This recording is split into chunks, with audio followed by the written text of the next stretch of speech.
बात दिल्ली के मेयर चुनाव की। दिल्ली में बीजेपी सरकार के बाद अब मेयर भी बीजेपी का ही होगा। बीजेपी का मेयर चुने जाने का रास्ता साफ हो गया है। आम आदमी पार्टी ने दिल्ली में मेयर चुनाव नहीं लड़ने का फैसला किया है, जिसके बाद बीजेपी की तरफ से राजा इकबाल सिंह का मेयर और जय भगवान यादव का डिप्टी मेयर बनना लगभग तय है। दिल्ली में इस महीने के आखिर में मेयर चुनाव होना है। मेयर चुनाव से दूरी बनाने को लेकर आप नेताओं का क्या कुछ कहना है, आम आदमी पार्टी ने क्या रीजन दिया है, आपको सुनवाते हैं। हम किसी भी पार्षद को, विधायक को खरीदने में, बेचने में विश्वास नहीं रखते। आज तोड़ फोड़ करने के बाद भारतीय जनता पार्टी अब एमसीडी के हाउस में मेजॉरिटी में है। इसलिए आम आदमी पार्टी मेयर का चुनाव नहीं लड़ेगी, क्योंकि मेयर का चुनाव लड़ने के लिए और जीतने के लिए हमारे पास भी पार्षद तोड़ने, खरीदने, बेचने के अलावा कोई रास्ता नहीं है और हम इस तरह की राजनीति नहीं करते।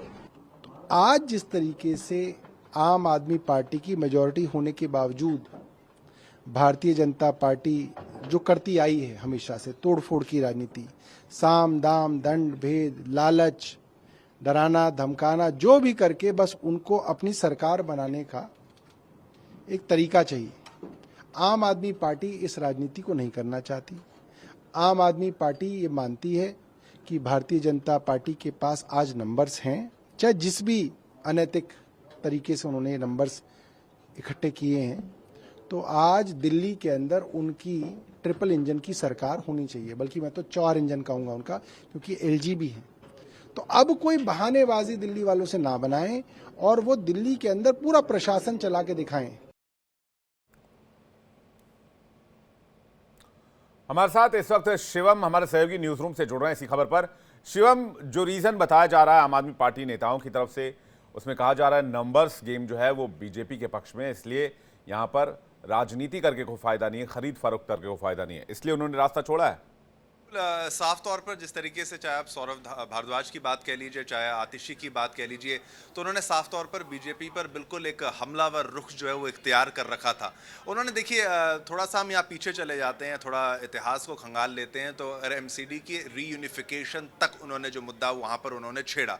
उन्होंने ये कहा कि भाई जब बीजेपी ने क्या किया, बीजेपी ने जानबूझकर चुनाव को डिले किया। एक वक्त था जब दिल्ली जो इलेक्शन कमीशन था, स्टेट इलेक्शन कमीशन, उसके द्वारा शाम को एक प्रेस कॉन्फ्रेंस रखी जानी थी जिनमें उनको ये डिक्लेयर करना था कि कब चुनाव होंगे। और देखिए विवेक, हर साल जो मेयर का चुनाव होता है, आप समझ लीजिए वो एक रोटेशनल बेसिस पे होता है, वो कंपलसरी है। 5 साल में आपका एमसीडी इलेक्शंस जो होते हैं वो एक तरफ है, लेकिन इस चुनाव के बारे में जिस तरीके से जो डेफर उसको कर दिया गया था, ये सब जानते हैं डेफर किया गया था और उसमें कारण दिया गया था कि यूनिफाई करना है, तो उसको हालांकि वो पूरे पार्लियामेंट्री प्रोसेस से वो सारा कुछ हुआ था और इसी पर घेरते हुए आम आदमी पार्टी बीजेपी को घेरने का प्रयास करते हुए नजर आ रही थी। और साफ तौर पर उन्होंने आरोप लगाया कि भाई आप पार्षदों की खरीद फरोख्त करेंगे, उनको तोड़ेंगे। और जैसे कि आतिशी का बयान भी हमने यहाँ पर चलाया, तो उन्होंने कहा कि अगर हमें ये फिर चुनाव जीतना है, मेयर का चुनाव, तो हमें भी तोड़ मरोड़ करनी पड़ेगी, हमें भी खरीद फरोख्त करनी पड़ेगी और हम वो बिल्कुल नहीं करने वाले हैं। तो आम आदमी पार्टी ने अपना स्टांस बहुत क्लियर रखा है। और साथ ही साथ मैं आपको ये भी बता दूं कि उन्होंने जो आरोप लगाए उसमें एक बहुत अच्छी बात आप ये समझिए कि जब बीजेपी थी, तो बीजेपी अगर आम आदमी पार्टी की एमसीडी में गवर्नमेंट अगर होती है तो बीजेपी आम आदमी पार्टी को घेरती थी।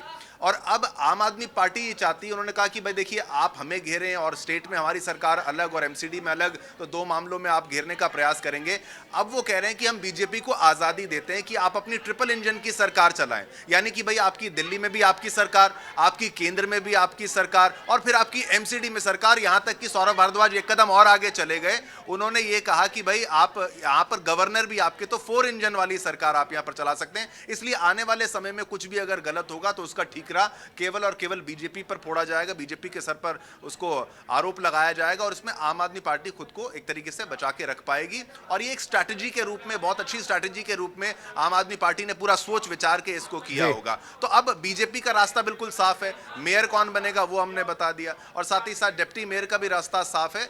लेकिन आम आदमी पार्टी इसके बाद क्या करेगी? इसके बाद आम आदमी पार्टी जो है और कड़े तरीके से विरोध प्रदर्शन जो है की कोशिश वो करने करेगी कि भाई आपका 4 इंजन वाली आपकी सरकार चल रही है, आपने दिल्ली में क्या काम किया इसका ब्यौरा दीजिए। इस तरह से प्रेशर बनाने की कोशिश की जाएगी। फिलहाल बहुत बहुत शुक्रिया आपका हमारे साथ जुड़ने के लिए और तमाम अपडेट्स पहुंचाने के लिए।